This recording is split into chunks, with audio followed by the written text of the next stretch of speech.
The footprints in the snow led straight to her bedroom window, but there were no tracks leading away. And while she watched from behind the curtain, fresh prints began to sink into the untouched snow as if something invisible was walking toward the house. In this video, you'll hear 10 disturbing true winter horror stories. A snowplow driver who follows ghostly taillights toward the same ravine that killed her partner.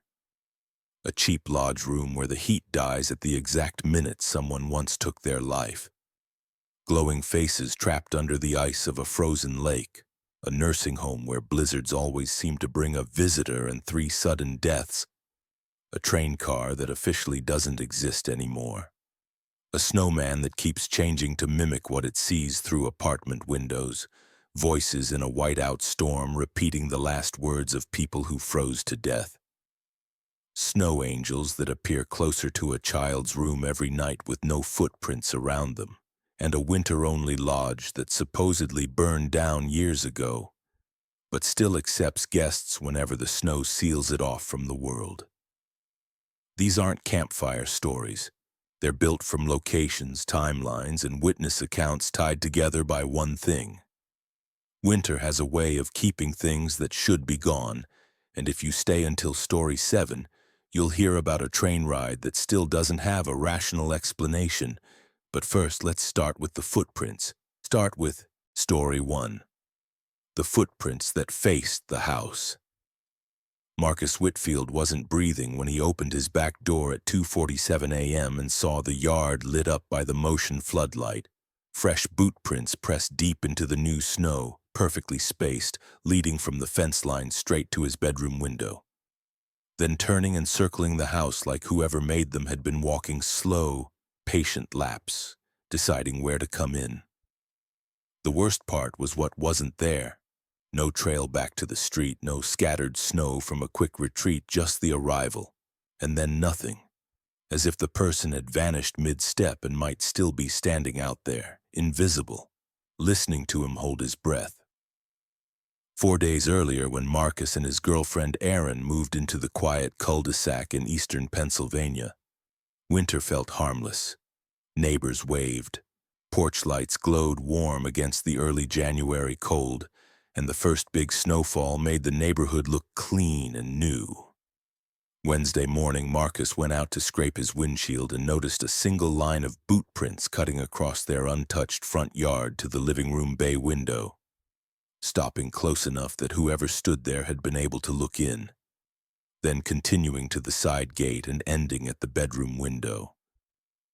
The glass fogged from Erin's sleeping breath on the inside. Marcus told himself it was a meter reader or a delivery guy taking a shortcut, but Erin didn't laugh. She stared at the window and asked quietly why a stranger would walk up to the bedroom. And that was the first time Marcus felt that thin, sour film of unease that doesn't go away just because the explanation sounds reasonable.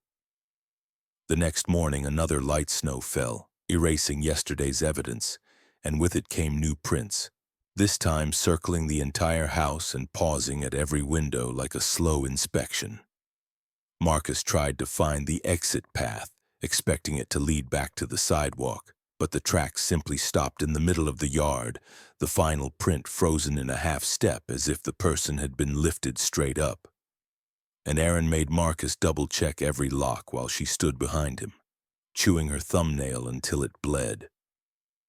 That night, the house felt too quiet. The refrigerator hum sounded loud. The heater clicking on and off felt like footsteps. And when the Nest doorbell camera sent a motion alert at 1:12 a.m., Marcus rolled over and dismissed it, telling himself it was a passing car, until the alert came again at 2:14, then 2:31, and each time the clip was ruined by thick static that ate the image like a swarm of insects, clearing only after the motion ended, leaving an empty porch and a clean, undisturbed walkway as if nothing had ever moved there at all. Erin wanted police. Marcus called, and 2 officers came out in daylight, looked at the yard, shrugged in that practiced way people do when they don't want to feed fear, and suggested pranksters or a would-be burglar. They told Marcus to install more lights, keep doors locked, and call again if someone actually tried to break in. Like the only thing worth worrying about was a visible person, not whatever left tracks that behaved like a mistake in reality. Marcus installed 2 stronger motion lights that evening, one aimed at the driveway and one at the backyard, and he felt briefly stupid, like he was spending money on a ghost story Erin had invented in her head, until 2:14 a.m. arrived, and the backyard lights snapped on so suddenly it turned the snow into a white stage. Marcus sat up, heart pounding, expecting to see a man caught in the beam. But there was nobody there. After 30 seconds, the light clicked off, and Marcus lay back down, telling himself the sensor caught a raccoon, a cat, a drifting branch, until it triggered again at 2:31 and then again at 2:47. And by the 4th time, Marcus was standing in the dark kitchen with a bat in his hands, staring through the window as if willpower alone could force the hidden thing to show itself. The light snapped on, and Marcus finally understood why the prince never needed a body. Right before his eyes, the snow began to compress, one boot-shaped depression forming, then another, appearing in a straight line toward the back steps as if an invisible weight was walking slowly toward the house. No shadow crossed the snow, no shape broke the falling flakes, just the marks of footsteps being born out of nothing, advancing with the calm certainty of something that knew he was watching and didn't care. Marcus didn't open the door, he couldn't, but he heard something in the siding, a long, careful scrape beneath the kitchen window like fingernails dragged along aluminum, and then Erin screamed from the bedroom with a sound that cut through him like glass. He ran down the hall and found her standing on the bed, pointing at the window. Pressed against the glass from the inside was a wet boot tread outline on the bottom edge of the curtain, as if someone had stepped just inside the room at some point and rested their soul there, leaving behind melted snow. And Marcus's brain tried to reject it because the window was still locked, the latch still engaged, the frame still sealed. There was no forced entry, no crack, no explanation that fit. Only the quiet proof that someone had been close enough to leave a print where no one should have been able to stand. They didn't sleep after that. At dawn, Marcus went outside and counted the impressions, dozens of them clustering near windows and doors, circling the house like a patrol route, and still never leading away. And he posted photos in the neighborhood Facebook group, hoping someone would laugh it off with a simple answer, but instead an older resident messaged him privately, asking almost gently if he knew what house he lived in. The message included a scanned police report from 1998.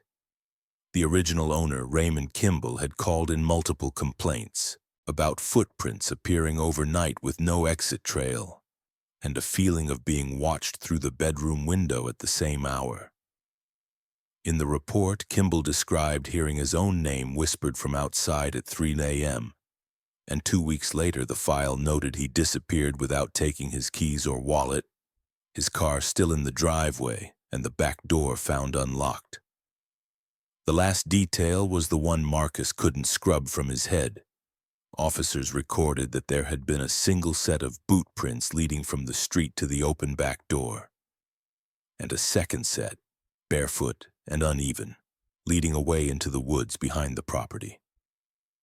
Marcus and Erin left that weekend, first to her sister's house and then to a short-term rental, telling themselves they were being dramatic, telling themselves they were safe now because they'd removed themselves from the problem like you remove a splinter. But on the final night, while the moving boxes sat stacked by the door, Marcus woke at 2:47 a.m. to 3 soft taps on the bedroom window, polite, patient, almost gentle.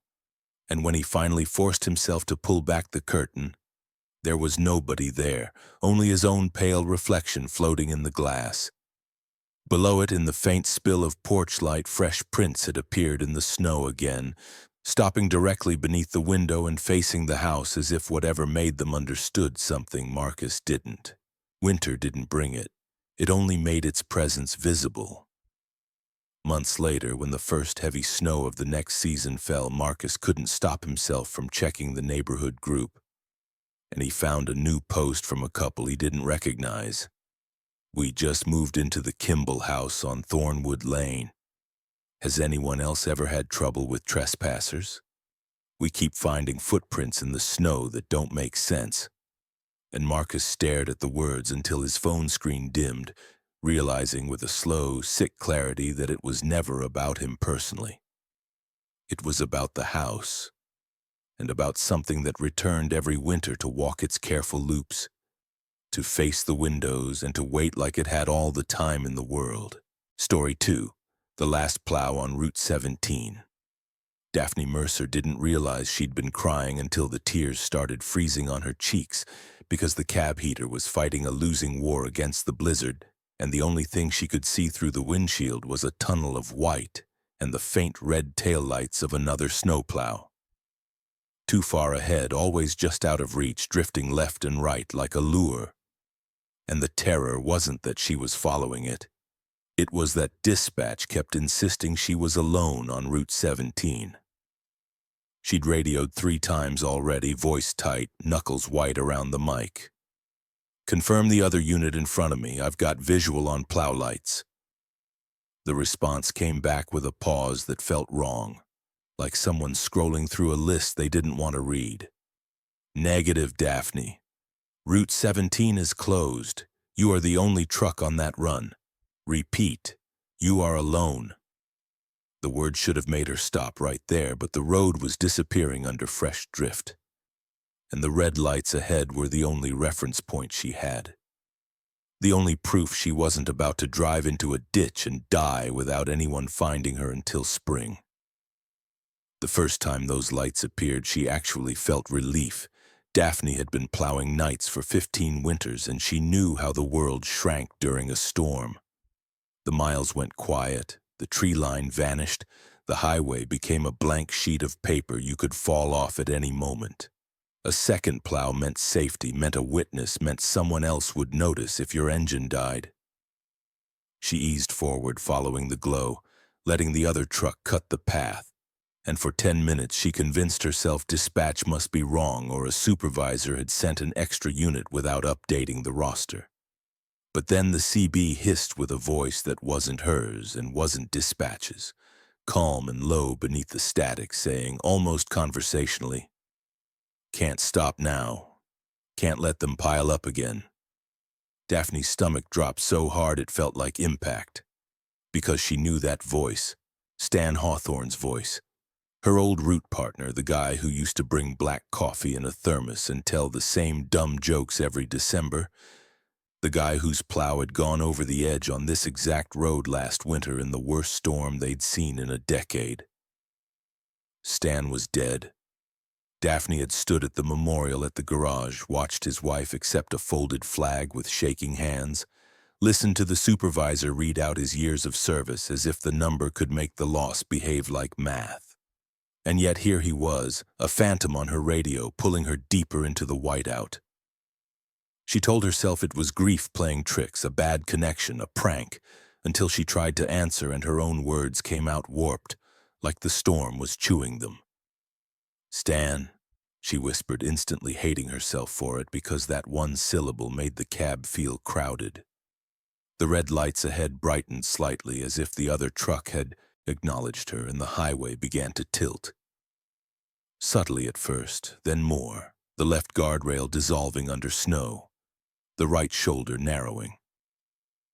Route 17 had a stretch everyone feared, a section where wind carved the drifts into false walls and the ravine sat just beyond the plowed edge like a mouth waiting to be fed. And Daphne realized with sick certainty that the taillights were guiding her straight toward it. Her GPS didn't help. The map jittered, her icon flickering off the route line as though she'd driven off the world, the screen insisting she was moving across blank space. She slowed, but the red lights ahead didn't slow. They kept the same distance, always the same, never letting her close enough to read a unit number, never letting her see the truck's body. Only the glow like eyes in fog. The storm noise dropped for a split second, an impossible hush. And in that hush, Daphne heard something beneath it, a deep, distant groan like stressed metal, like a vehicle twisting under pressure. Her hands began to shake, and she did the one thing she'd promised herself after Stan died. She stopped trusting the road. She hit the brakes hard enough to make the plow blades scream, the truck shuddering as it fought for grip, and she came to a halt with her heart punching her ribs. The red lights ahead didn't stop. They continued forward into the white until they were swallowed. For a moment, Daphne sat there, staring into the storm, and then she forced herself to open the cab door and step down, boots crunching onto snow that felt oddly hollow under the surface. Wind slapped her face. She took one careful step forward, then another, and the third step made her stomach turn because the snow broke away slightly at the edge, revealing a drop. Nothing but darkness and wind, the ravine hidden under a deceptive blanket. If she'd kept following those lights for even 10 more seconds, she would have driven right off. Daphne backed up, breathing hard, and that's when she saw it. The faint suggestion of tire grooves in the snow ahead that didn't belong to her. 2 parallel lines curving toward the ravine's mouth like a memory the storm couldn't erase completely. She lifted her flashlight and swept it across the edge, and in the beam, far below, something glinted. Twisted metal half buried in snowdrift, a shape too familiar to ignore. Her throat tightened. The smell hit her next, faint but unmistakable even in the cold. Burnt rubber, old oil, the ghost of a crash that had happened months ago but still lived in the air like a stain. Daphne staggered back toward her truck, and as she did, the CB radio crackled again, softer now, almost gentle. See? Still keeping it clear, just like we said. She slammed the cab door and grabbed the mic with hands that couldn't decide whether to shake or squeeze. "Dispatch," she rasped. "I'm stopped before the ravine. I saw tracks. I saw something down there. I need a marker crew. When this clears." Dispatch responded immediately, voice suddenly alert, no more casual tone. "Copy. Stay put. Do not proceed. Repeat. Do not proceed." But Daphne couldn't stop staring at the white where the taillights had been, because in the next flicker of the storm, she saw them again. Faint, red, patient, now behind her truck instead of in front. As if whatever had been leading her had simply walked around the rules of direction. Her mirrors fogged and cleared in pulses, and in one clean moment she saw it. Not a plow. Not a vehicle, but the outline of a man standing in the snowfall. Reflective stripes catching her headlights in thin, bright bands across a jacket that looked soaked and stiff with ice. The figure didn't wave. It didn't move. It just stood there with its head slightly bowed, like it was studying the track she'd almost made, like it was counting how close she'd come. Daphne whispered, "I'm not going." To nobody and to the storm and to the dead, and she locked her doors even though she knew locks meant nothing to whatever could speak through static. When morning finally came and the blizzard loosened its grip, Highway Patrol reached her and found the truck exactly where she'd stopped, skewed sideways, blade down, inches from a collapse point that would have swallowed her if she'd rolled forward. And the officer who helped her out kept glancing at the ravine with a look people get when they're staring at a grave. Days later, after crews lowered ropes and checked the wreckage below, Daphne learned the part that made her blood go cold. There hadn't been another unit assigned to Route 17 that night, but there had been a pattern. Every major storm since Stan's crash, at least one plow driver had reported red taillights ahead in the whiteout. Always pulling them toward the same ravine, always just far enough to chase. And every time someone ignored the warning and followed, they didn't come back up until the spring thaw revealed what winter had decided to keep. Story 3. Cabin 4 never warms up. Mark Delaney woke at 3:17 a.m. to the unmistakable feeling of someone sitting on the edge of his bed, the mattress dipping near his feet with slow, careful weight, and the air so cold it burned his lungs when he inhaled. The heater had gone silent, the kind of silence that makes you hear your own heartbeat. and when he opened his eyes, the dark cabin seemed sharper than it should have been.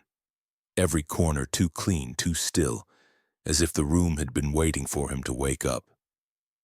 He didn't move, couldn't, because the pressure on the mattress shifted like whoever was there had leaned closer and he heard a faint, wet breath that didn't match his own. Then the weight lifted, and something crossed the wooden floor with soft, unhurried steps, stopping at the far side of the room where the window faced the snowy pines. Mark forced himself upright and flicked on the bedside lamp. The cabin snapped into normality. Cheap quilt, worn pine walls, his suitcase by the chair. Yet the cold didn't retreat, and his phone screen said the inside temperature had dropped to 39 degrees even though the thermostat still glowed at 74.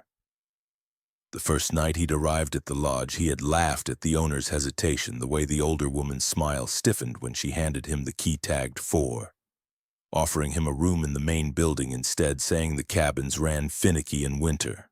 But Mark had insisted on privacy, on quiet, on not listening to other guests through thin walls. Cabin 4 was cheaper, closer to the parking lot, and he was only there for a week-long contract job in the nearby ski town.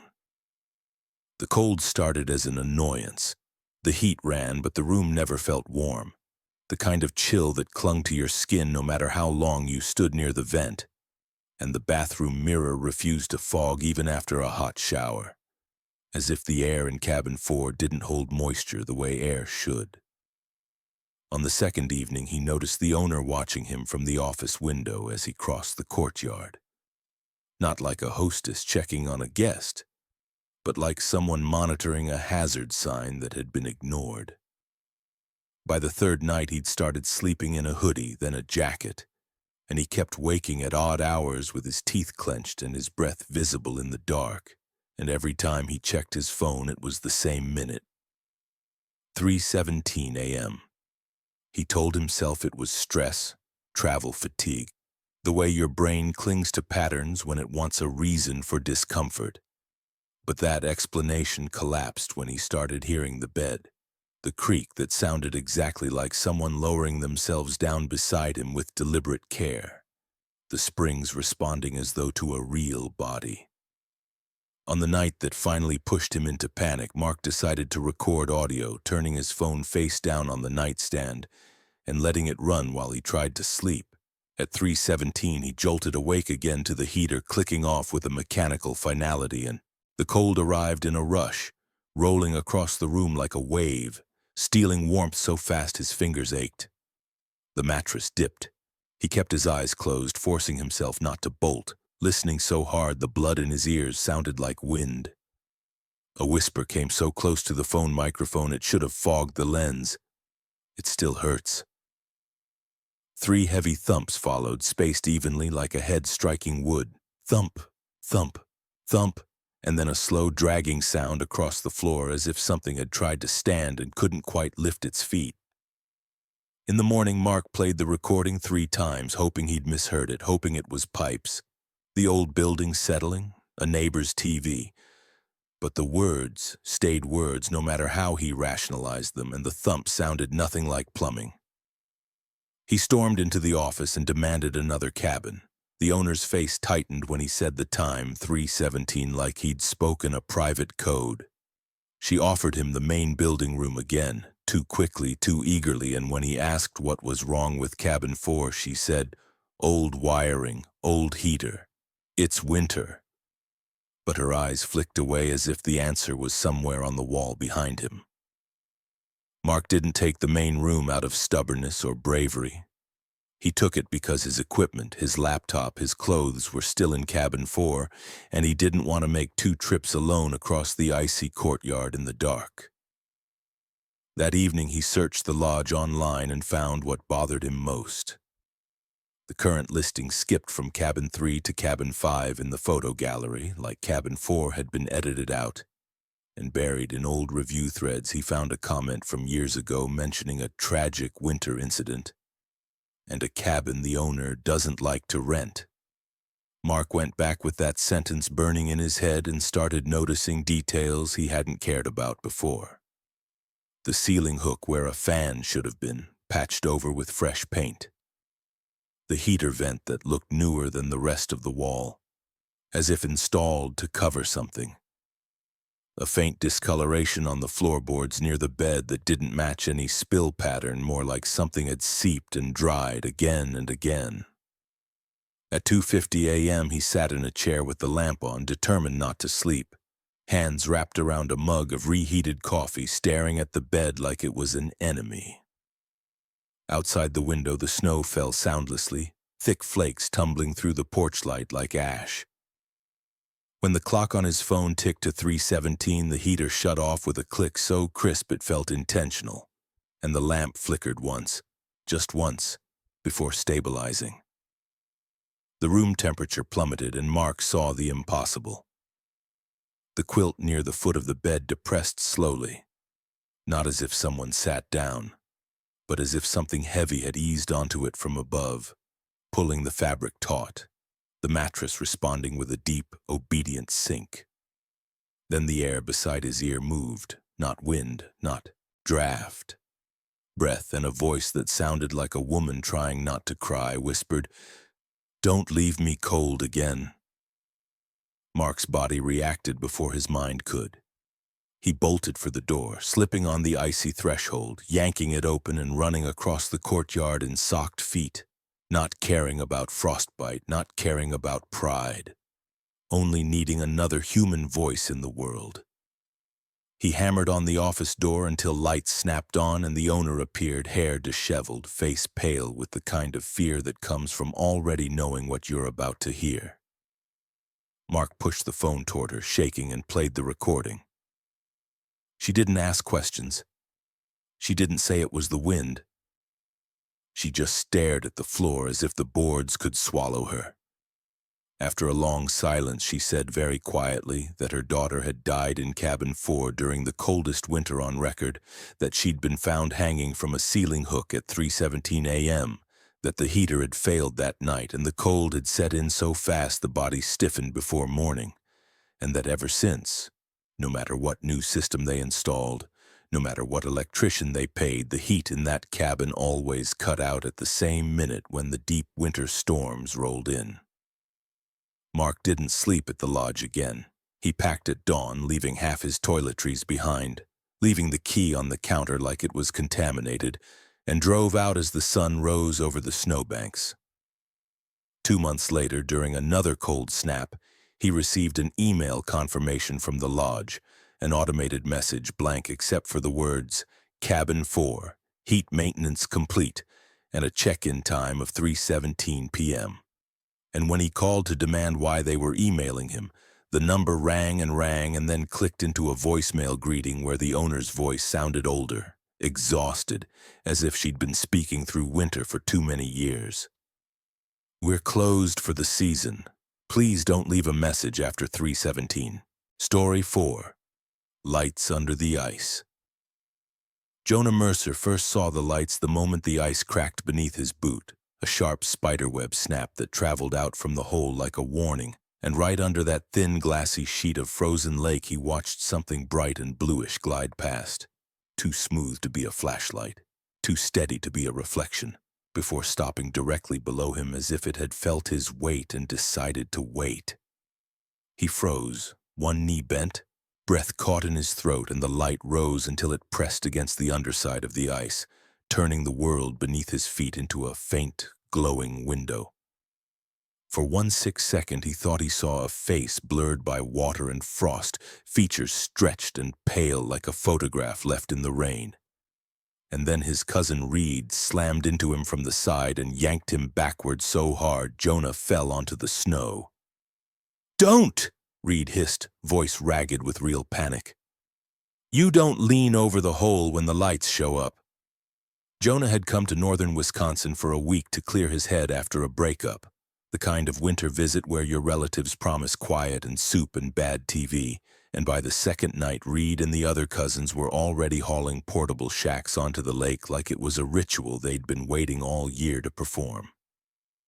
The locals talked about the lights the way people talk about a weird weather pattern, half joking, half proud, saying you could sometimes see them drift under the ice on clear nights, like the lake had its own moving stars, and Jonah assumed it was underwater LEDs from ice fishermen or some natural phenomenon he didn't know.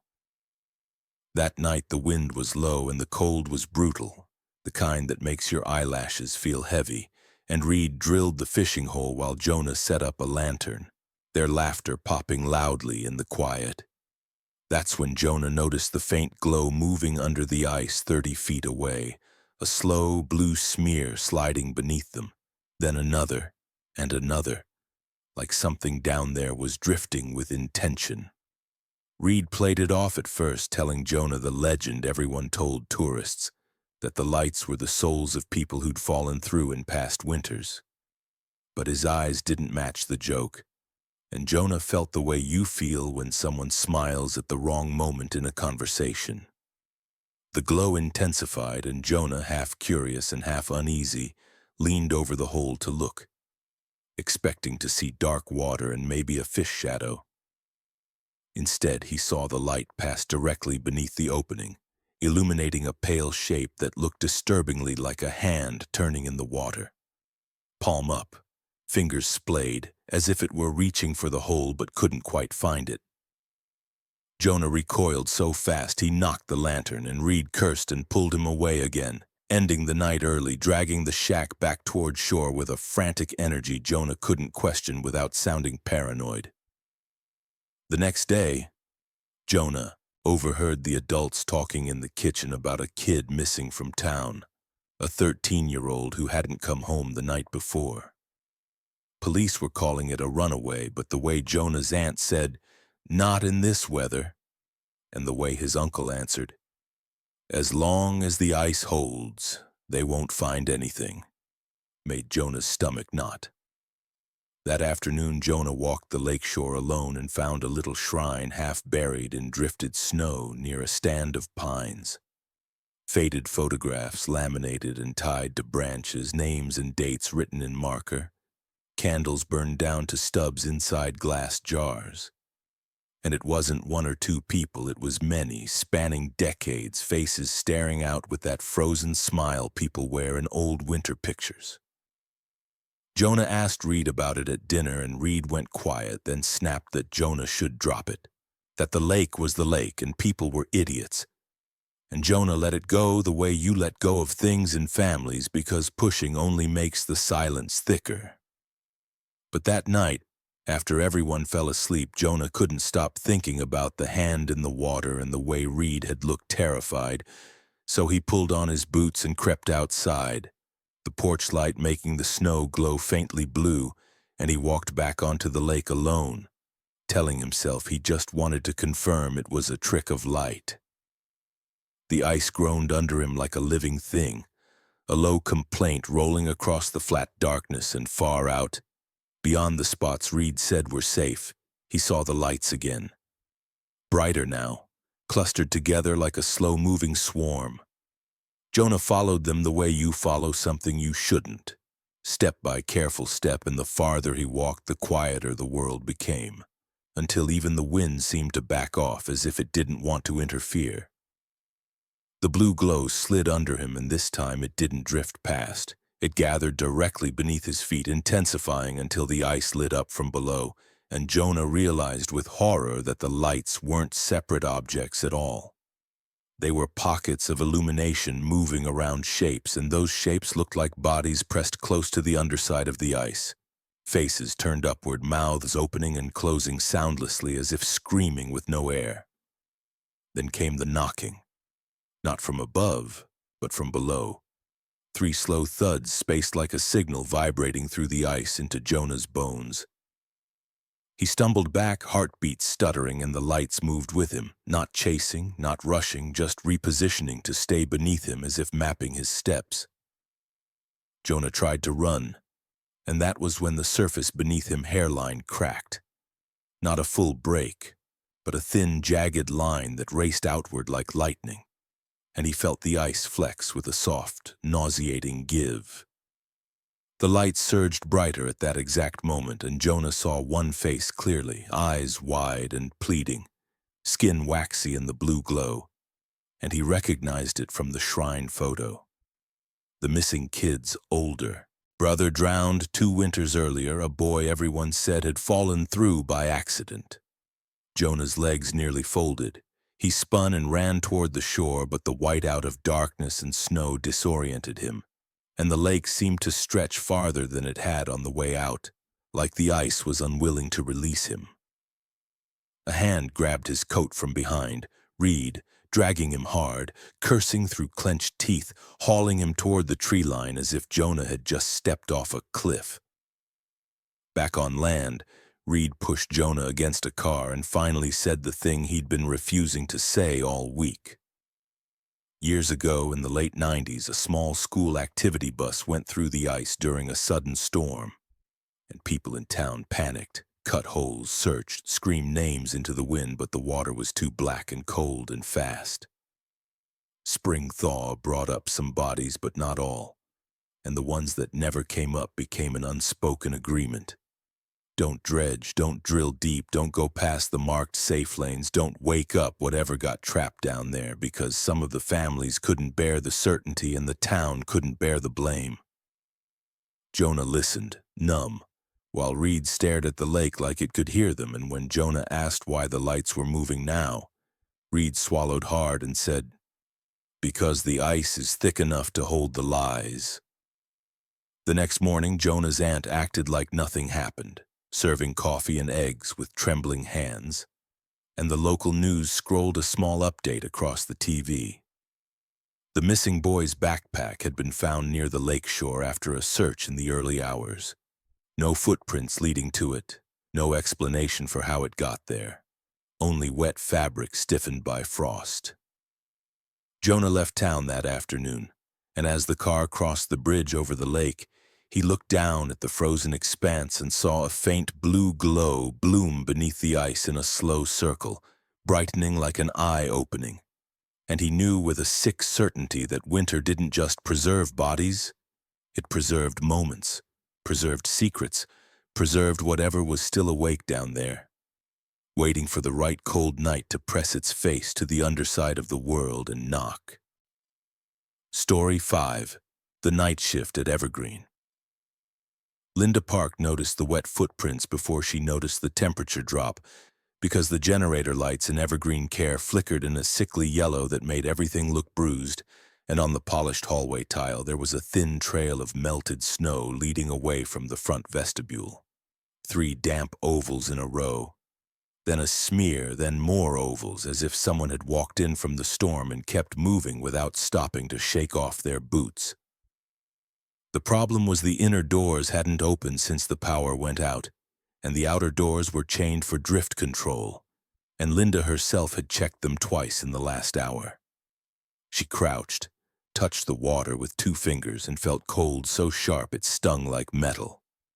Behind her, from room 112, Mrs. Klein, advanced dementia, mostly nonverbal, spoke in a clear, steady voice Linda had never heard from her.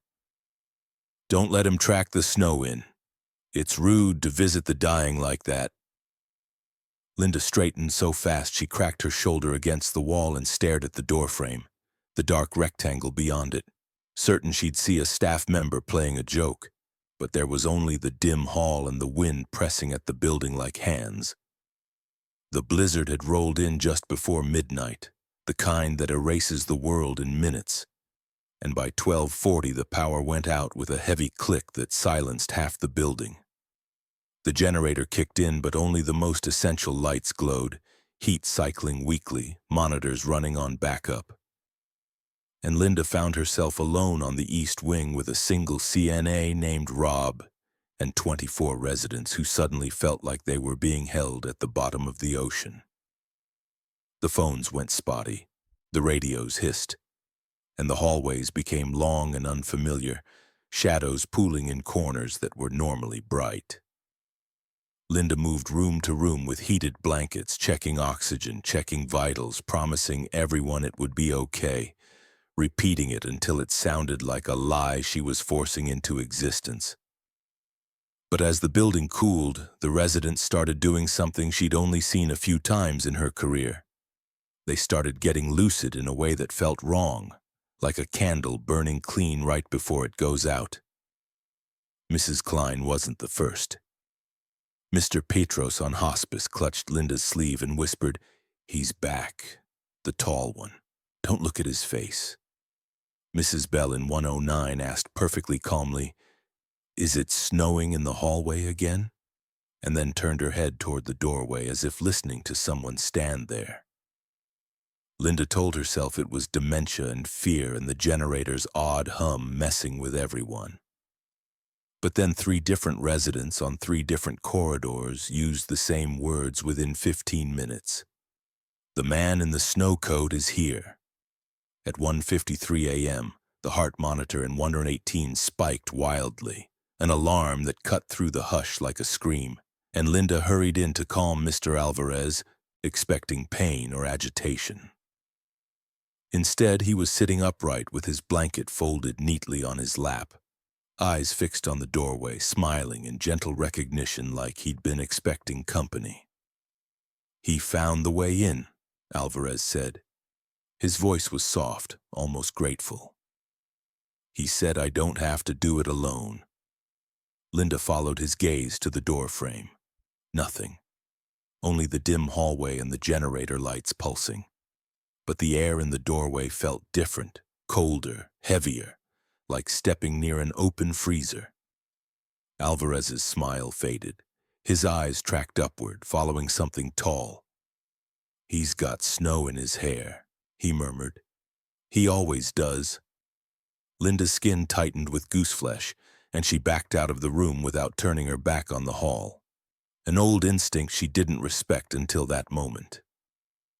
When she reached the nurse's station, Rob was pale, holding the flashlight like it weighed too much. "You hearing them?" he asked. "They keep saying someone's standing in their doors, and I swear to God I just saw—" He stopped. The lights dipped. The building groaned. Linda decided to check security, partly to reassure herself and partly because the wet footprints were spreading, appearing in places she had just walked through and knew were dry minutes ago. The small admin office had one monitor still running on backup, the cameras lagging but visible. The front vestibule showed only drifting snow against glass and darkness beyond, no door opening, no figure entering. Yet the hallway camera showed something else, the shine of wet spots forming on the tile in real time, dots of water appearing one by one as though boots were stepping there just out of frame. Linda leaned closer until her breath fogged the screen, and that's when the hallway mic picked up a sound. A slow, rhythmic crunch, like snow being compacted under weight, but it was coming from inside the building. She turned the volume down, throat tight, and in the low hum of the office she heard it anyway. Faint, deliberate footsteps in the hall behind her, slow enough to be chosen, not rushed, not lost. She spun, empty. The office door stood open. The corridor beyond looked longer than it should. At 2:11 a.m., Rob shouted her name from the west wing, voice sharp with panic. "Linda, Alvarez is gone. His bed is empty." Linda's stomach hollowed. Alvarez was frail on oxygen, not capable of wandering far without help. They searched quickly, calling his name, checking bathrooms, checking the day room, trying not to let the residents hear urgency in their voices. The building kept cooling, generator struggling, and every few minutes another resident would say with quiet certainty, "He's taking someone tonight." Linda found a trail of bare footprints near the visitors' lounge. Wet, faint, as if someone had walked there with feet rinsed in ice water. The prints led to the big lounge windows that faced the parking lot. Now a white wall of blowing snow. And there, in a chair positioned perfectly toward the glass, sat Mr. Alvarez, hands folded, posture calm, like he was waiting for a bus. His oxygen tubing lay neatly coiled at his feet, not ripped away, not tangled, placed. Linda hurried to him and knelt. "Mr. Alvarez, you can't be out here," she whispered, trying to keep her voice steady. He looked down at her with a sad tenderness that didn't belong to a man half sedated on morphine. "He said I didn't have to be afraid," Alvarez murmured. He said he only comes when the snow is loud enough to cover the sound. Linda glanced at the window and saw what Alvarez was seeing reflected behind them. A tall silhouette in the dark hallway, motionless, shoulders squared as if wearing a heavy coat. It didn't have clear features, just a pale blur where a face should be, and around its outline the air looked slightly misted like breath in cold. Linda grabbed Alvarez's arm to pull him up, and the skin beneath her glove felt icy, colder than any living person should be. Alvarez winced, not from pain but from disappointment, like a child being told the visitor had to leave. "Don't," he whispered. "He doesn't like that." Linda forced herself to stand between Alvarez and the hallway and raised her flashlight, the beam cutting through dimness. The silhouette didn't move.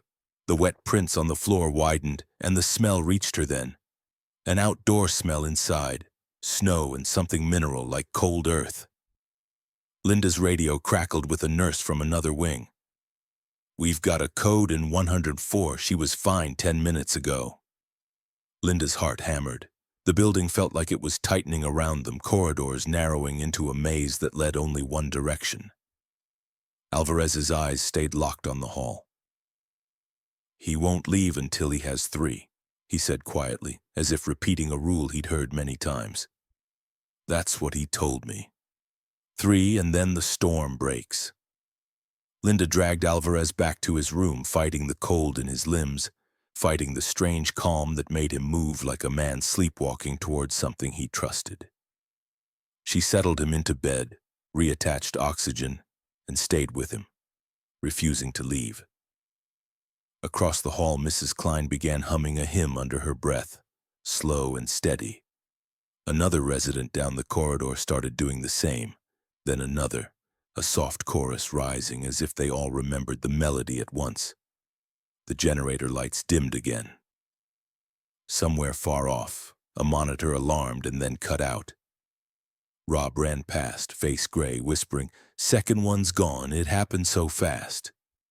Linda swallowed hard, hands trembling, and stared at Alvarez, who looked almost peaceful now, as if he'd already stepped one foot into a different room.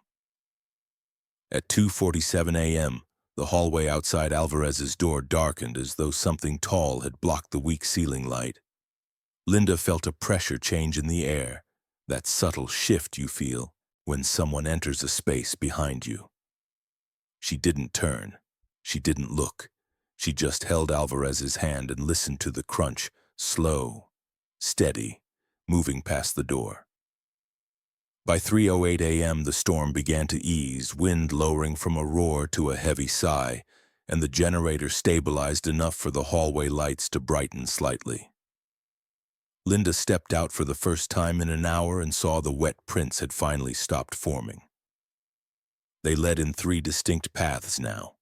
One from 104, one from 118, one from the far wing where the second resident died. 3 trails converging toward the front doors and ending in a neat cluster as if 3 people had stood there facing out into the blizzard. But there were no tracks beyond the doors on the exterior camera, no sign that anyone had left, no evidence at all except the damp shapes slowly drying on tile. When morning staff arrived and the main power returned, the building warmed. The residents fell back into their usual fog and people started speaking in normal tones again, trying to make the night feel like a bad dream. But Linda couldn't stop thinking about what Mrs. Klein had said in that impossible, clear voice. Don't let him track the snow in. And the way Alvarez had smiled at empty air like an old friend had finally come to keep a promise.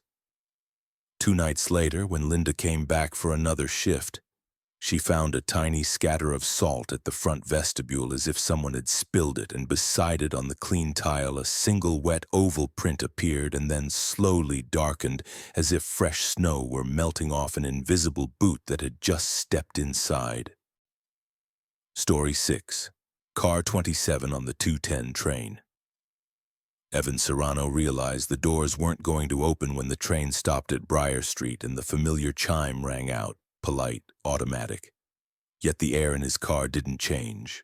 No rush of platform cold, no distant voices, no footsteps boarding. Just the same stale, heated stillness pressing against his skin as the doors stayed shut and the lights overhead flickered like they were struggling to remember how bright they were supposed to be.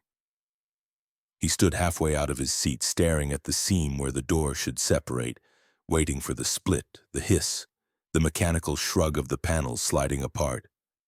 But nothing happened. The train sat there for a full 10 seconds, and then it pulled away again, smooth as if the stop had been a recording played for nobody. Evan's first instinct was to blame the storm. Late-night winter service always ran weird when the tracks iced over. But the platform sign he'd seen before boarding had said 2:10 a.m. on the dot, normal route, normal stops. And he had gotten on because he'd done this commute 100 times after late shifts at the campus library. The difference tonight was that the station had been almost empty, the wind pushing snow into the stairwell like it was trying to bury the entrance.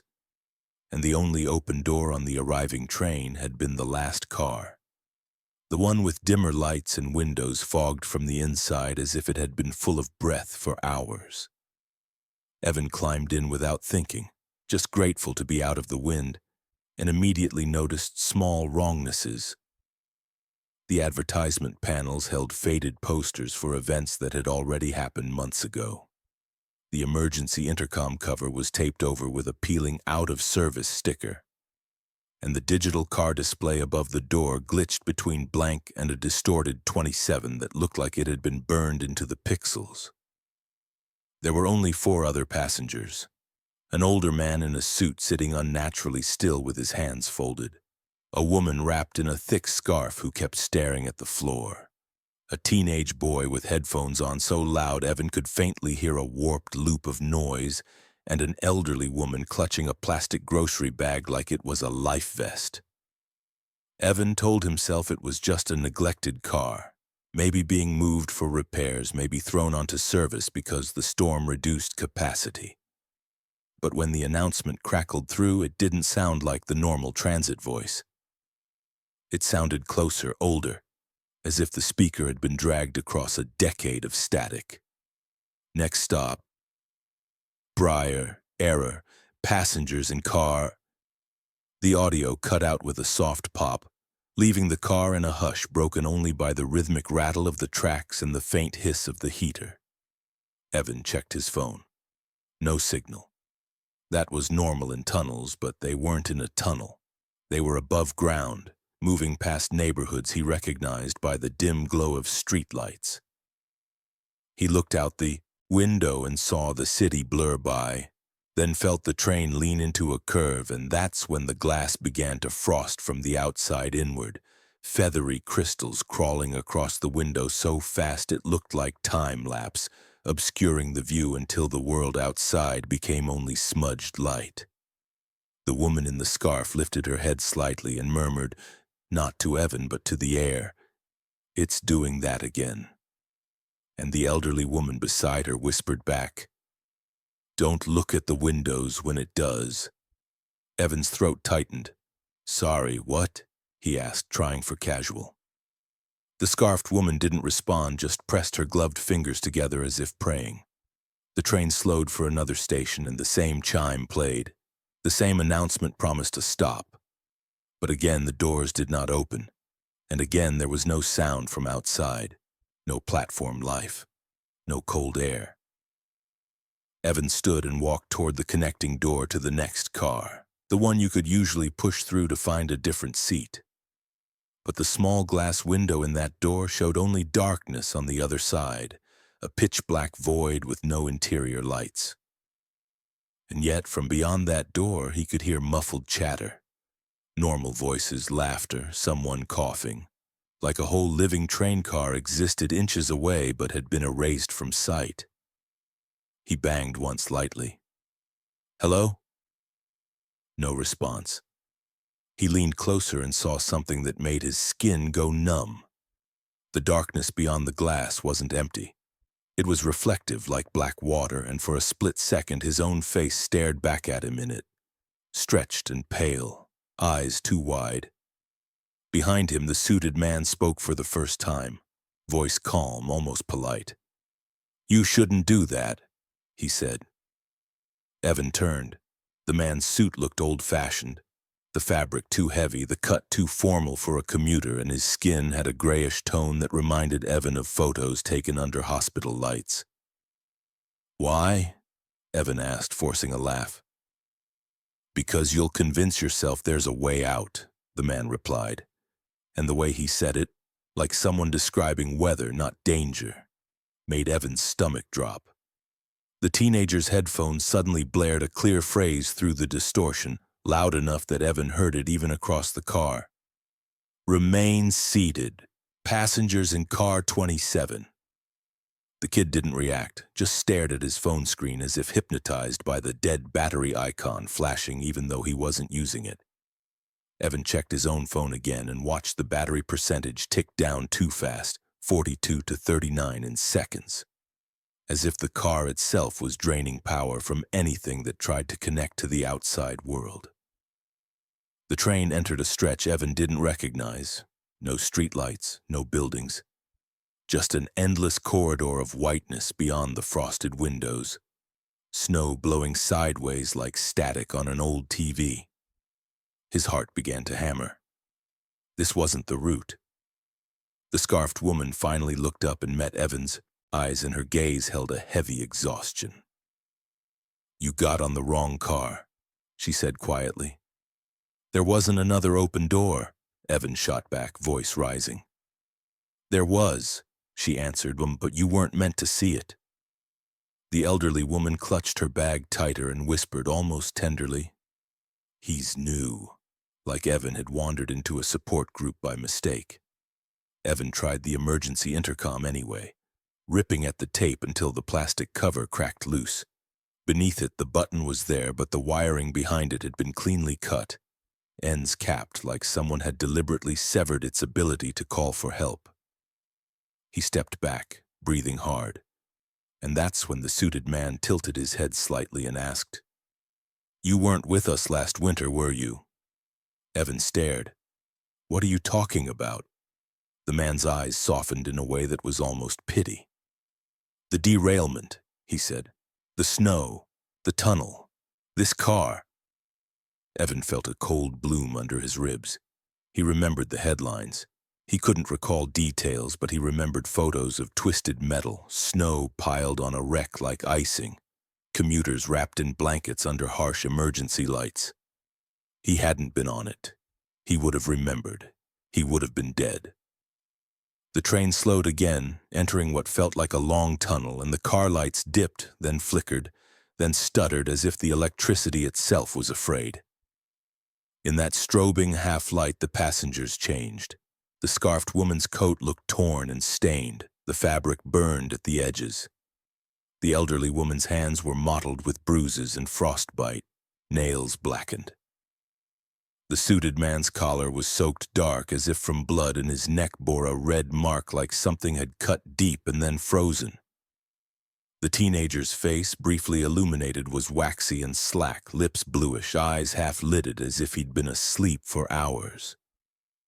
Evan stumbled backward, unable to process what he'd seen, and the tunnel filled with a shriek, metal on metal, so loud it felt like it was happening inside his skull. The whole car lurched forward violently, not enough to throw him, but enough to make the seats groan, and for an instant Evan smelled smoke, sharp and chemical, the kind that makes your throat close. He heard shouting, distant, layered, overlapping, voices screaming names, pleading, crying. And beneath them a deep, grinding crunch like a train folding in on itself. Evan clamped his hands over his ears, eyes squeezed shut, convinced the crash was coming, convinced he was about to die in a replay of something that had already happened. Then, as suddenly as it began, the sound cut off. Silence. The light steadied. The smell vanished. The passengers looked normal again, clean coats, calm faces, as if the last 30 seconds had been a hallucination. Evan's breath came in ragged bursts. The suited man nodded slightly as if confirming a schedule. "That's the part most people Don't remember, he said. It resets. Evan rushed to the connecting door again and slammed his shoulder into it, desperate to reach the next car, to find living people, to find anyone who could see him. Through the small glass window, the darkness beyond was gone. Now he could see a brightly lit normal commuter car packed with passengers, scrolling phones and talking quietly. And for a surge of relief, Evan pounded the glass and screamed for help. Yet not a single person looked up. They stared through him like he was fog. Evan's pounding made no sound on their side. He pressed his face to the window and saw his reflection superimposed on the other car. And behind his reflection, in the bright, normal world, the sign above the doors read Car 23. Evan's throat went dry. He looked back up at the display in his own car. It flickered. 27. 27. Blank. 27. The announcement crackled again, clearer now, too close. Passengers in Car 27, please remain seated. We are experiencing a delay. Evan backed away, shaking, and the scarfed woman whispered, "Don't fight it in the tunnel.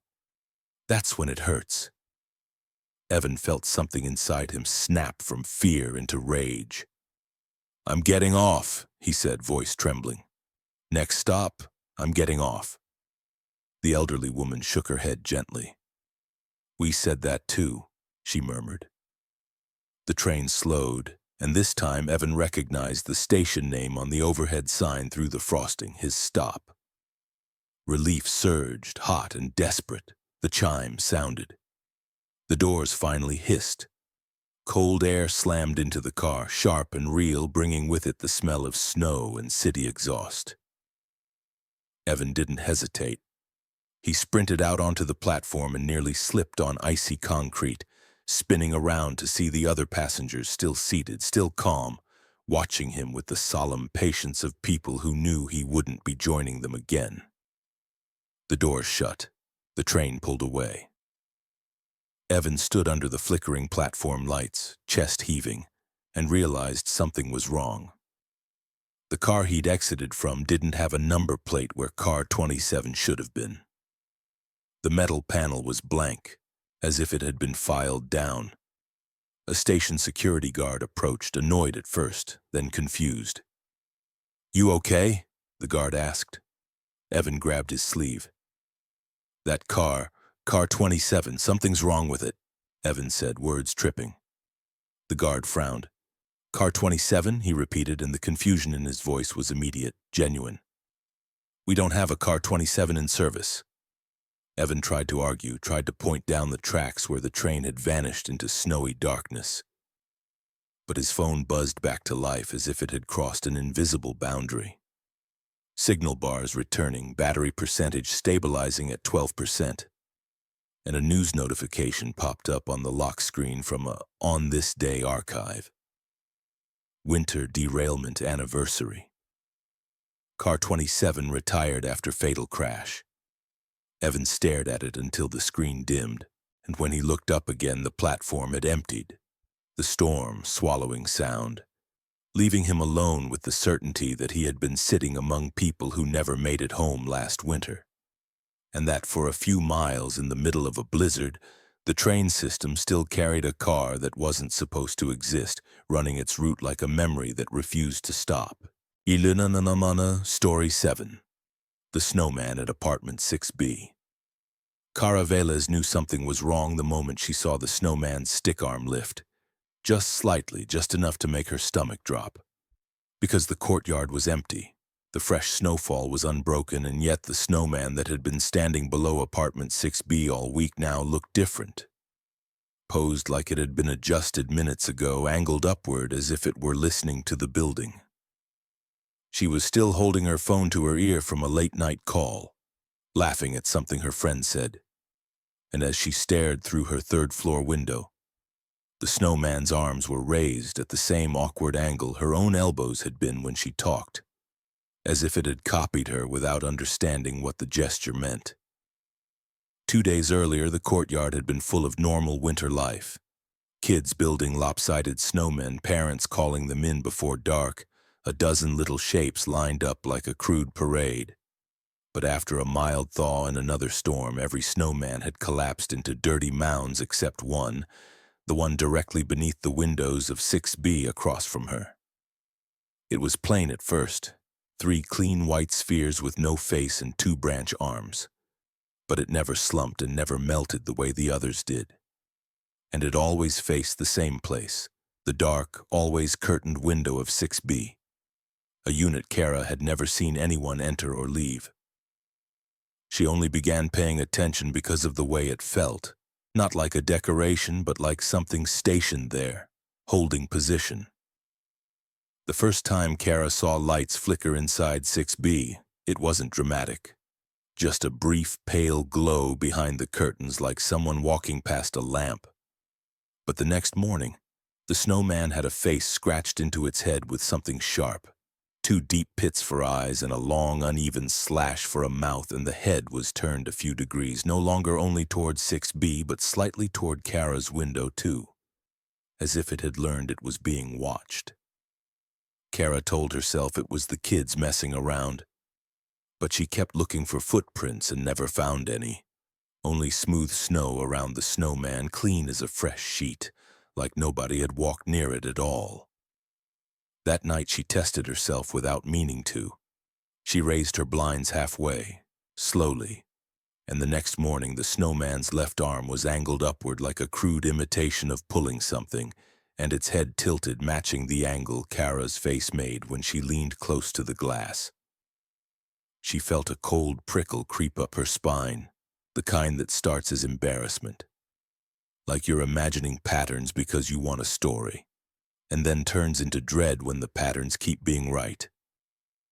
By the 4th day, the snowman wasn't just copying random movements, it was mirroring Kara's habits. When she stood at the window with her mug in both hands, the snowman's arms were repositioned, so both sticks pointed inward as if holding an invisible cup.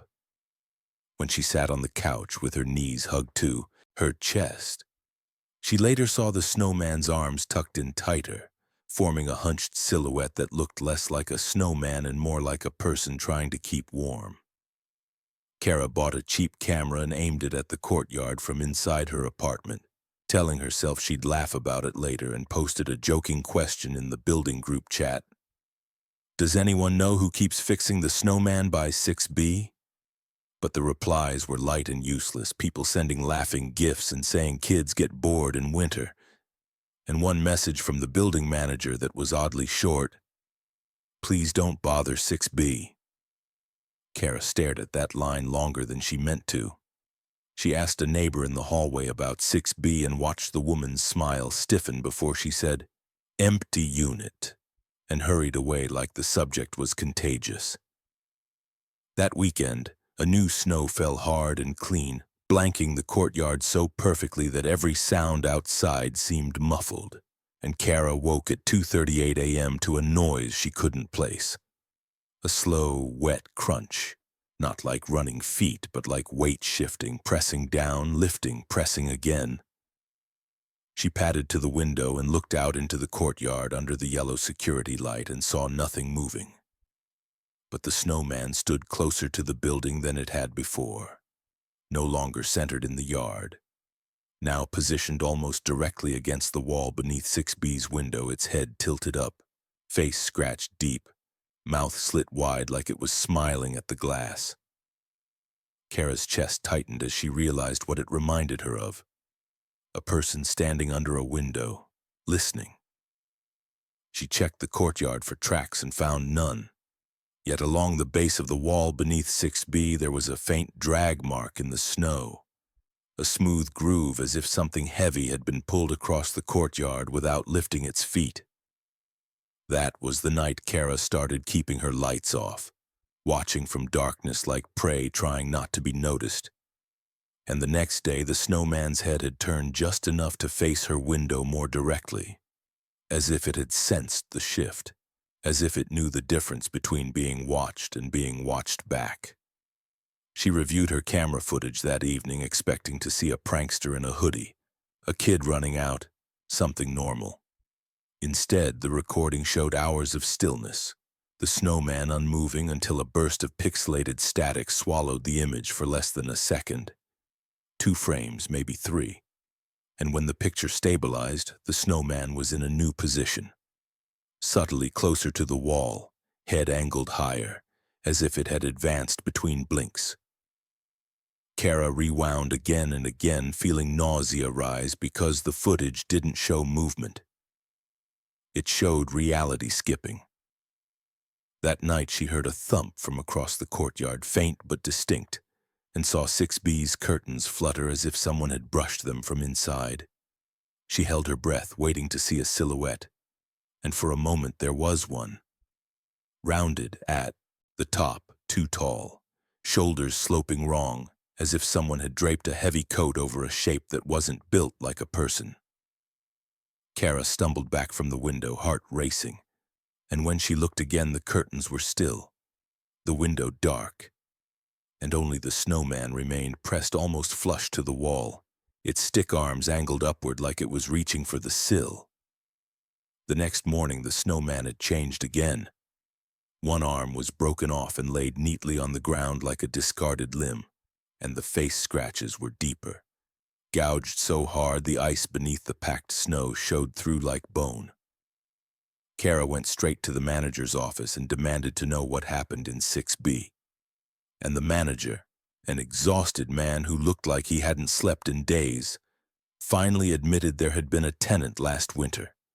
A man who kept to himself, who rarely came out, who complained about hearing scraping at his window during storms. One night during a heavy snow, he called the front desk 3 times saying someone was in the courtyard, but the camera feed kept glitching. And by the time maintenance checked, the only thing visible was a snowman pressed beneath his window, facing in. The tenant vanished 2 weeks later. He didn't move out. He just stopped existing in the building's routine, mail piling up, lights never turning on again, and when police forced the door, his apartment was spotless except for the inside of the window, where a faint boot tread print was smeared on the glass at knee height, as if someone had stepped there, pressed their soul against the pane, and leaned forward to look out. The unit stayed empty after that, the manager said, because nobody lasted in it during winter. Kara left the office shaking, and that night she didn't turn off her lights. She sat on the couch with the curtains open and stared at the courtyard like she could outwait whatever was playing with her. At 2:41 a.m., the camera feed stuttered again, static blooming like frost across the screen. And in the instant before the image returned, Kara saw something in the courtyard that wasn't there an instant earlier. A second shape beside the snowman, tall and dark against the white, standing so close to the wall it could have been a shadow. When the picture cleared, the shape was gone, but the snowman's head had rotated upward as if it had been looking into 6B's window. Kara stood and backed away from her own glass, suddenly certain that if she stayed where she was, something would learn her routine the way it had learned the courtyard. The next morning, after a night of wind that erased every track, the snowman was gone completely. No collapsed mound, no dirty remnants, nothing. In its place, directly beneath 6B, was a human-shaped depression in the snow pressed hard against the wall, arms angled upward as if someone had tried to climb, the outline so detailed Kara could see where the head had turned sideways, cheek pressed to brick, as if whoever made it had been listening through the wall for a long time. That afternoon, the first warm spell of the season started, a slow thaw that made the courtyard drip and sparkle.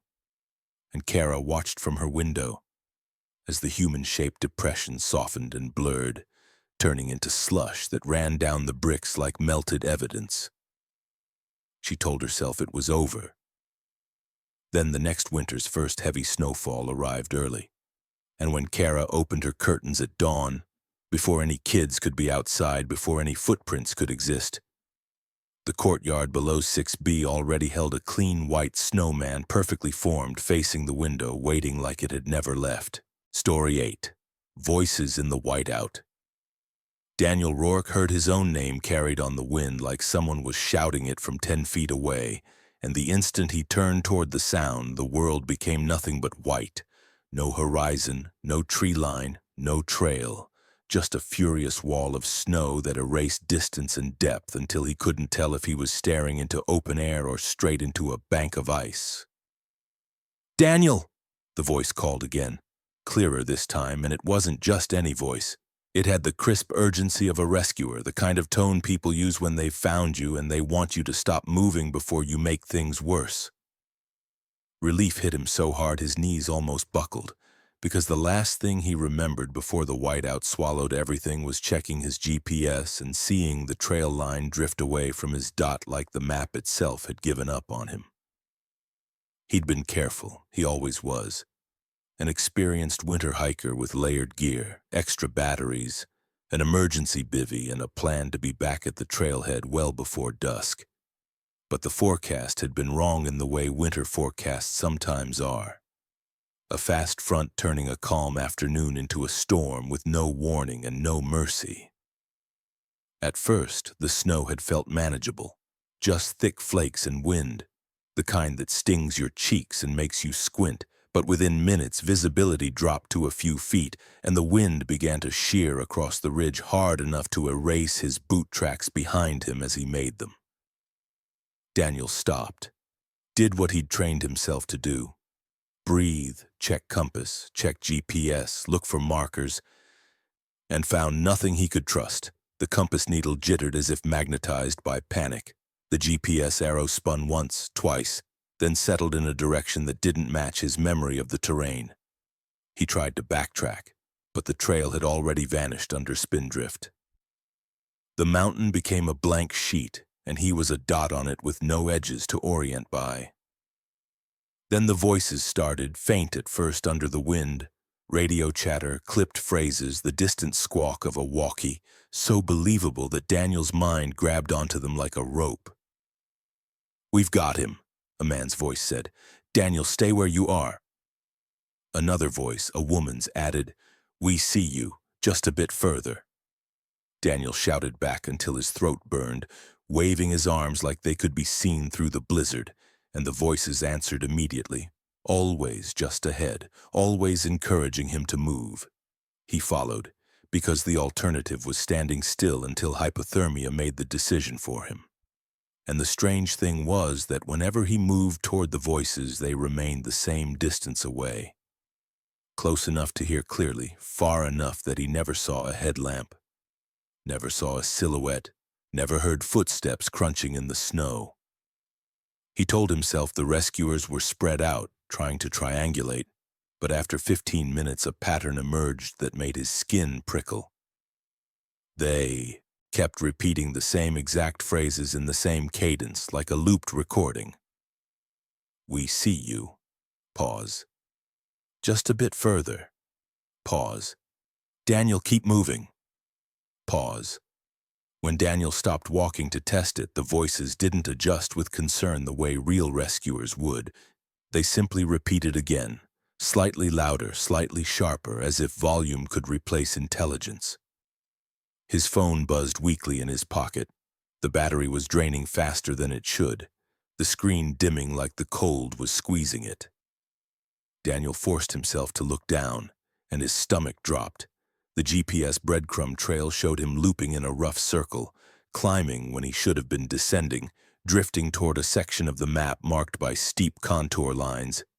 Exposed ridge, drop-offs, the kind of terrain that kills people when visibility collapses. "No," Daniel whispered, and he turned deliberately away from the voices, choosing what he believed was downhill based on slope alone. The response was immediate and wrong. The calm rescuer tone snapped into irritation, then something colder. "Daniel, stop!" the man's voice ordered, but the words stretched, distorted, as if multiple people were speaking at half a second apart. "Stop! Stop! Stop!" Daniel's heart hammered. He kept moving. The voices followed, not in footsteps, but in sound, staying just behind his left shoulder, always close enough to turn his head toward, always trying to make him pivot back into their invisible current. And then, through the roar, he heard a new sound, a faint knocking, 3 taps, coming from somewhere ahead like someone striking wood. He squinted into the white and found a trail sign half buried, only the top edge visible, and carved into the exposed wood with frantic, uneven gouges were 4 words that made his blood run cold. "Do not follow the callers." Daniel's breath came out in a ragged fog. He stared at the carving until the letters blurred, and behind him the voices softened again, almost tender. "Daniel," the woman's voice said, "you're tired. Just lie down. We'll take it from here." For a sick second, the voice changed, became his father's voice, warm and familiar, the voice of someone long dead who had no business speaking into a blizzard.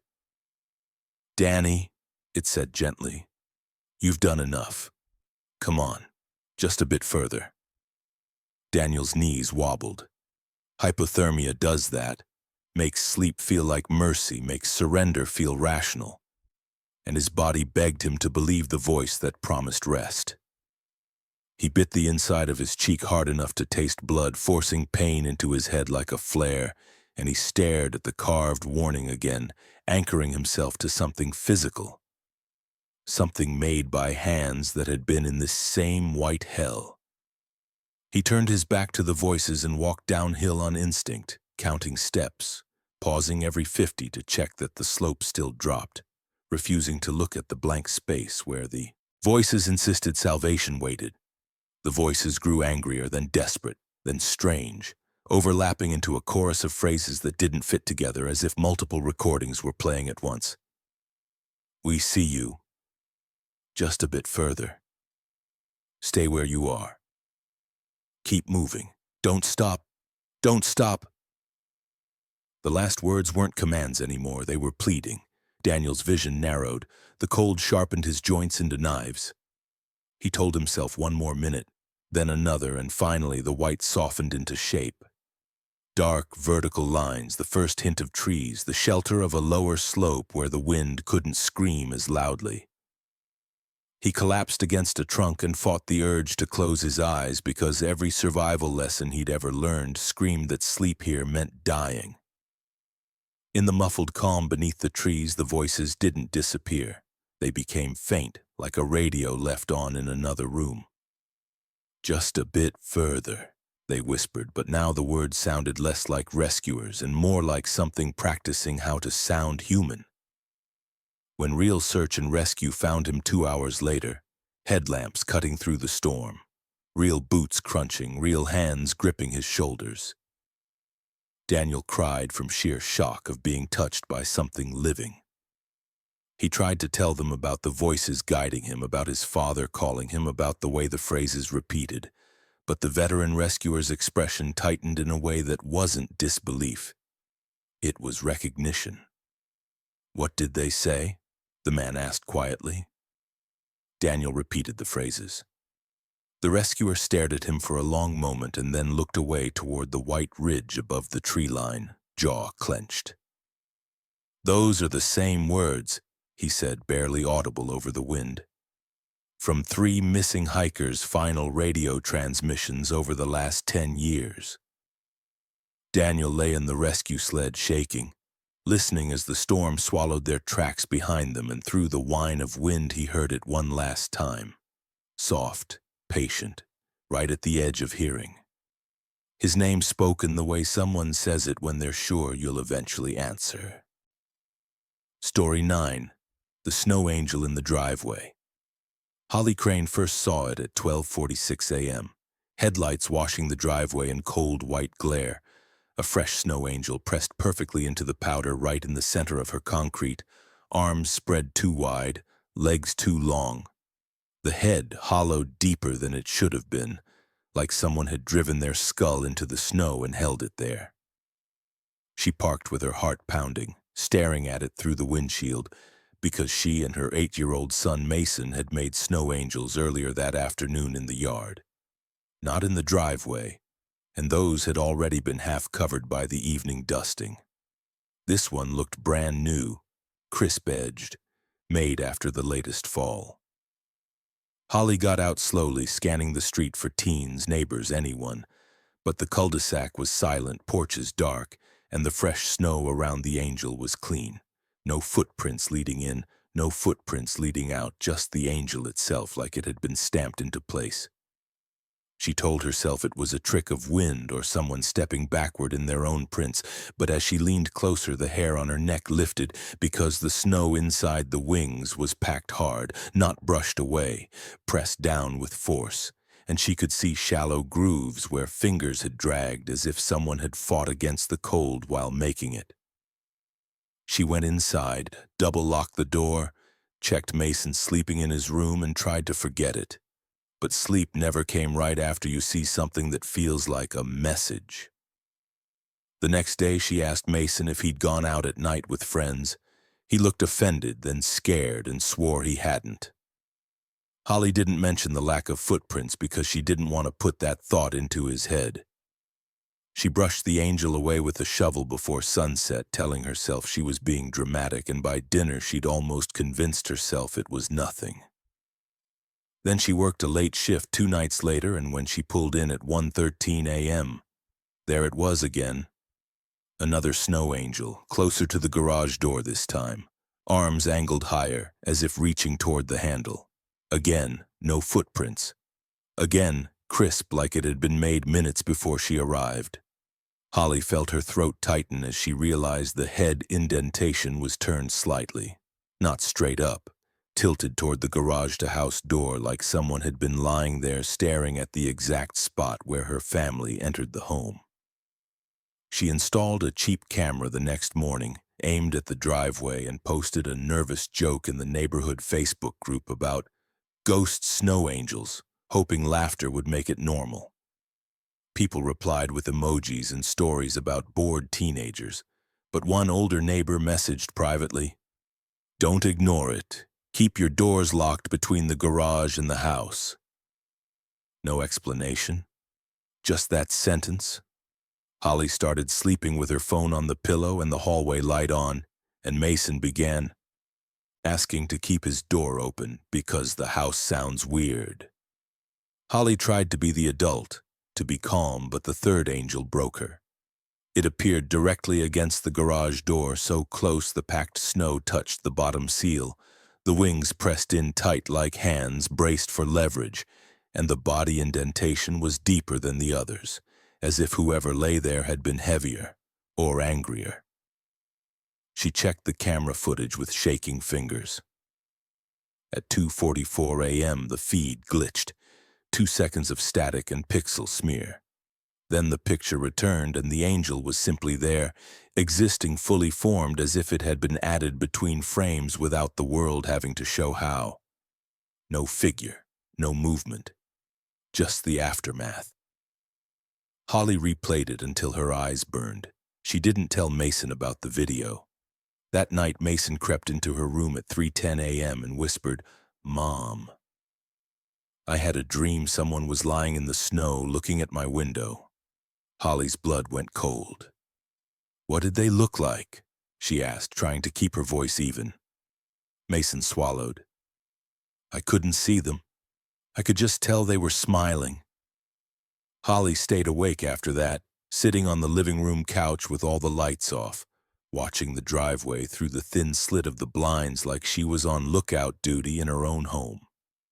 Around 2:40, the thermostat clicked and the heat ran, but the room still felt colder, like winter was creeping in from the edges. Then she heard it, a soft, wet rustle right outside the garage door, not footsteps, not crunching snow. More like someone shifting their weight while lying down, fabric brushing powder. Holly's whole body went rigid. She kept staring, waiting for the motion light to trigger, waiting for the camera to capture a person, anything. The motion light didn't turn on. The camera didn't alert.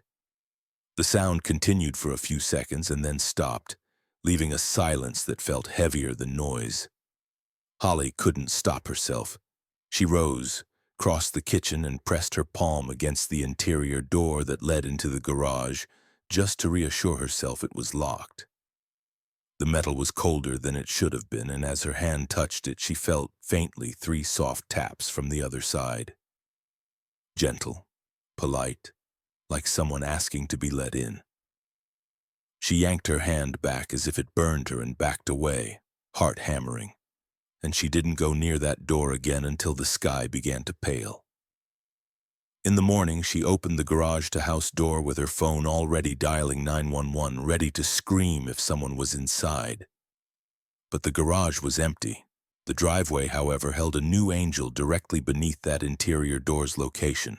Wings tucked close, hands pressed where the threshold would be. Head indentation deeper than ever, turned toward the house as if it had been listening all night. Holly took Mason to school early, and on the way back she stopped at the older neighbor's house, the one who'd warned her. He hesitated before letting her in, eyes tired, and when she told him about the angels and the tapping, he stared at his coffee for a long time like he was deciding whether truth would help or hurt. Finally, he said that years ago, before Holly moved in, a teenager had been hit by a drunk driver at the mouth of the cul-de-sac during a snowstorm, thrown into the snow near Holly's driveway, and left there for hours because the storm hid everything and the neighborhood slept. When the boy was found at dawn, his face was turned toward the nearest house, mouth frozen open as if he'd been trying to call out, but the snow had swallowed the sound. The case was never solved. The family moved away. The house changed owners. But every couple of winters, the neighbor said, someone would mention weird snow marks near that driveway. And then they'd stop mentioning it. And then they'd move. Holly didn't believe in ghosts before that, but belief stopped being a choice when she saw patterns that didn't need faith to exist. She listed the house in early spring and tried to keep life normal until the thaw. But winter had one more message.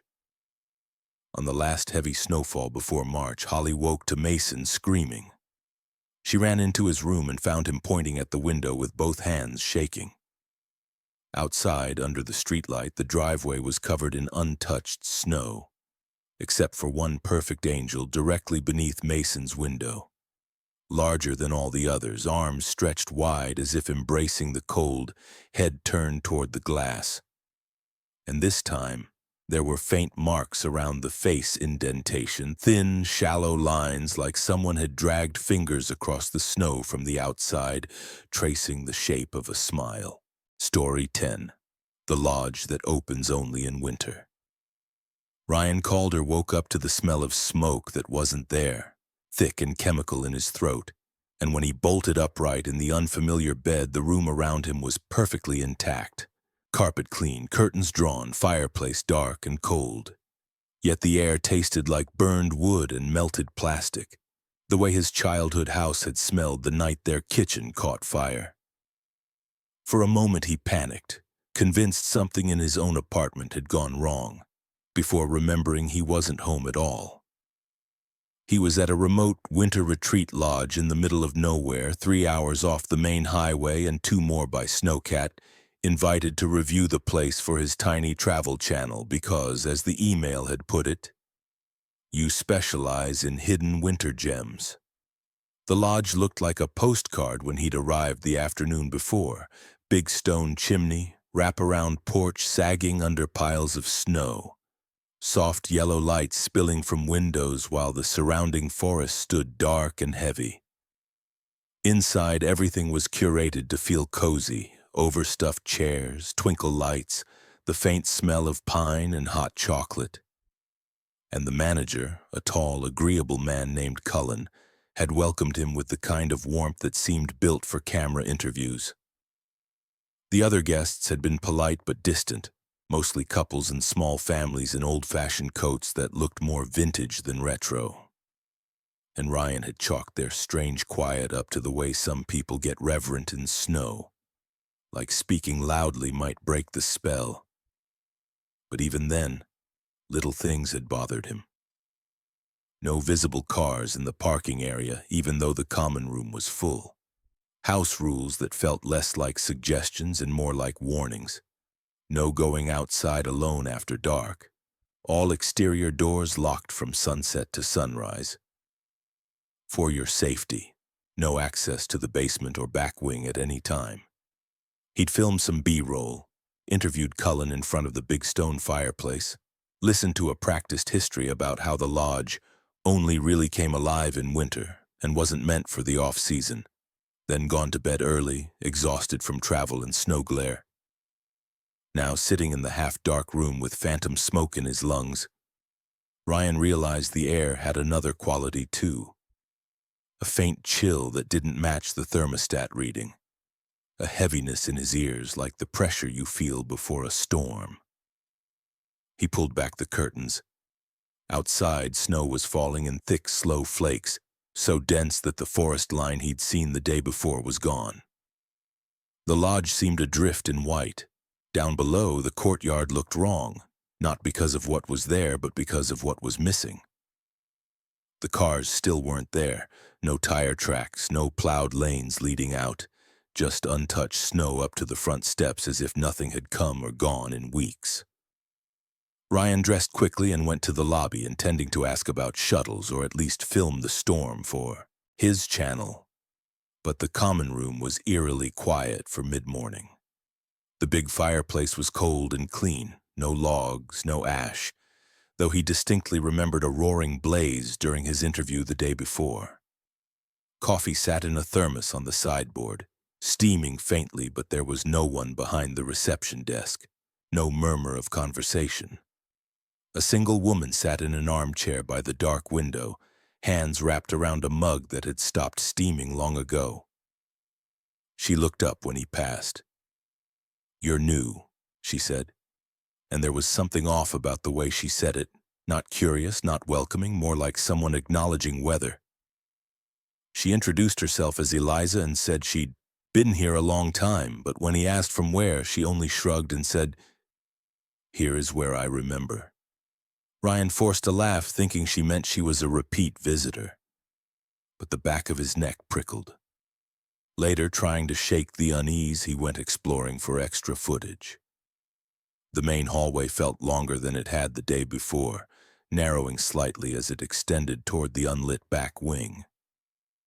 Halfway down, he found a heavy door with a frosted glass panel and no handle on his side, only a keyhole and a sign that said staff only in letters that had been painted over and repainted so many times the words were almost embossed.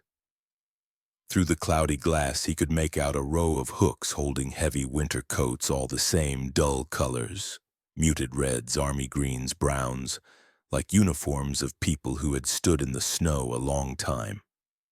Beneath the coats, pinned to a corkboard, were photographs that looked warped and water-damaged. The images stretched by heat, families smiling on the front porch of what was clearly this lodge. Except there was no snow in those pictures. Just green forest, bright sky, and a front yard that didn't resemble the drifts now burying the lower windows. One photo near the bottom caught his eye. The porch was charred, windows black, smoke stains licking up the stone chimney, and in the foreground an array of what looked like body bags lined up in melting snow. Before he could press closer, Cullen appeared behind him without footsteps, hand light but firm on Ryan's shoulder. "Guests aren't allowed back there," he said, smile polite, voice flat. Ryan startled and stammered something about looking for the game room. Cullen nodded like he understood something else entirely. "Everything you need is in the front of the house," he said. "Back there is just old history." That afternoon, the Wi-Fi, which had been spotty but functional the day before, stopped connecting altogether. Ryan's phone said no network, and every time he tried to load a page, the progress bar crept forward just enough to show a glimpse of content before timing out. He set his camera to review mode to at least check his footage and felt his mouth go dry. In the clip of Cullen's interview by the fire, the flames looked wrong too, bright, moving in slow motion, and every so often a spark would jump and hang in the air a beat too long before vanishing like something had edited itself over the image. In the background of one shot, the guests on the couches weren't moving at all, not shifting, not fidgeting, not breathing. Just frozen mid-gesture like an overexposed photograph. When he rewound and played the same segment again, they were moving, small, natural motions, but their faces seemed slightly different, older in the second playback, younger in a third. Ryan told himself it was compression, a glitch, anything. That night, snow slammed the lodge from all sides, howling against the windows hard enough that the glass trembled in its frames. Cullen gathered everyone in the common room, for safety, insisting the storm made it too dangerous to be alone in the guest wing. The guests complied with a weary routine that felt practiced, each choosing the same seat Ryan had seen them in the previous evening, as if those spots were assigned. Eliza sat near the fireplace again, though it stayed unlit. A board game lay open on the coffee table with pieces in mid-game that never advanced. The power flickered once, twice, and then stabilized at a dimmer level. The light's now the color of old bones. "How long has this place been open?" Ryan asked, half for his vlog, half for himself. Cullen's smile didn't reach his eyes. "We've always been here in winter," he said. "Summer's too hot for us." Later, huddled under a blanket in his room while the phantom smoke smell thickened until it felt like a second skin, Ryan finally got a whisper of connection on his phone. One bar, a slow trickle of data. He typed the lodge's name into a search engine. The first result wouldn't load fully, but the cached preview was enough. Local winter lodge destroyed in fire, 10 dead. Bodies recovered after spring thaw. The date was 15 years ago to the day. He scrolled, heart hammering, trying to open an archived news article, and for half a second an image rendered. A charred building in the snow that looked exactly like the lodge he was sitting in, except all the windows were blown out and the roof was partially collapsed. His connection died again, plunging the screen back into no service. The smoke smell grew stronger, and under it he could hear something new. The muffled crackle of fire, distant screaming, the heavy rumble of collapsing beams, and layered over all of it a calmer murmur, like people chatting in a lobby, exactly like the voices downstairs. Ryan staggered into the hall and almost collided with Eliza, who was already standing there barefoot, staring at nothing. Her expression held a deep, tired sadness, not surprise. "You saw it?" she asked softly. When he demanded to know what was going on, she didn't bother with denial. "We didn't know how fast fire moved in old buildings," she said. "The snow was so high the doors wouldn't open. We thought someone would come before the fuel ran out. They didn't." Her eyes met his. "You're not the first to ask why we're still here. Winter brings the lodge back the way it was that last season. We only wake up when it snows hard enough to cover what's left." Ryan laughed, a thin, hysterical sound. "That's impossible," he said. Eliza smiled in a way that made him think of cracks in glass. "So is walking into a building that burned down years ago," she answered. She led him down a side corridor he hadn't noticed before, one where the wallpaper peeled in long torn strips and the carpet was singed at the edges. At the end hung a framed evacuation map yellowed with age. Under the glass, the lodge layout matched what he'd seen.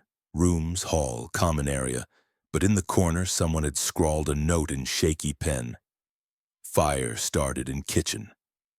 Doors blocked by snow. 10 guests. 9. The last word trailed off, the ink line blotted as if the writer had been interrupted. Eliza touched the glass over the incomplete sentence. 10 died, she said quietly. 9 stayed. Ryan swallowed. And the 10th? She looked at him like the answer was obvious. "We're always short one room," she said. "The winter invites someone." The building creaked then, a deep groaning shift, and the hallway lights lurched. For a moment, Ryan smelled not just smoke, but fresh pine and summer rain, as if 2 seasons were laid over each other and the structure couldn't decide which one to exist in. Somewhere distant, the trill of his own voice echoed from the lobby, his recorded intro playing on a loop in his camera as if the lodge itself were practicing his words. Panic finally broke through his denial. Ryan grabbed his bag, shoved his gear inside, and stormed down the stairs, intending to wrench open the front doors and step out into the blizzard. Anything to get distance between himself and the impossible house. The lobby was full again, guests murmuring, but their eyes tracked him with resigned resignation, like people watching someone paddle against a strong current. Cullen stepped forward, hands raised in a calming gesture. "You can't go out now," he said. "The snow's too deep. You'll only come back in a worse state."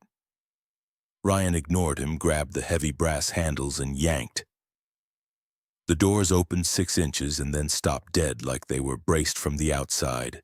Through the crack he could see nothing but a wall of white snow packed against the wood up past the frame, not drifting, not loose, solid, like they were buried.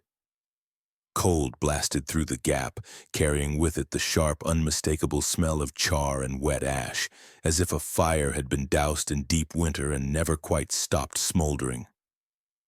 He slammed the doors shut, chest heaving, and turned to face the room. The guests hadn't moved. Eliza stood near the stairs, watching him with that same mournful calm. "It happens every time," she said. "The snow seals us in. The fire comes back. By spring, there's nothing left but the ruin in the woods and a story people tell about how they tried to get everyone out." Ryan clutched his bag like a life preserver. "I'm not staying," he said, voice cracking. "I'm not—" The floor gave a subtle heave beneath his feet, and a distant crack sounded overhead, like timber splitting under heat. The phantom smoke thickened, curling along the ceiling, though no visible flame burned, and the guests began to cough in unison. A chorus perfectly in time. When Ryan came to, he was lying on the lobby couch with a blanket over him, and Cullen sitting beside the fireplace, which now blazed merrily, flames bright and hot, no trace of smoke staining the stone. Outside the windows, the storm had calmed to a gentle fall of flakes. The lodge looked as welcoming as it had the day he arrived. "You passed out," Cullen said mildly. "Altitude and excitement happens all the time." Ryan's head throbbed. His phone buzzed weakly in his pocket. He fumbled it out and saw a notification he didn't remember setting. "Your review of Winter Haven Lodge is scheduled to post in 10 minutes. The thumbnail showed the building under soft snow, cozy and intact. The title read, "Hidden Winter Lodge You'll Never Want to Leave." His stomach flipped. "I didn't schedule that," he whispered. Cullen's smile widened just enough to show teeth.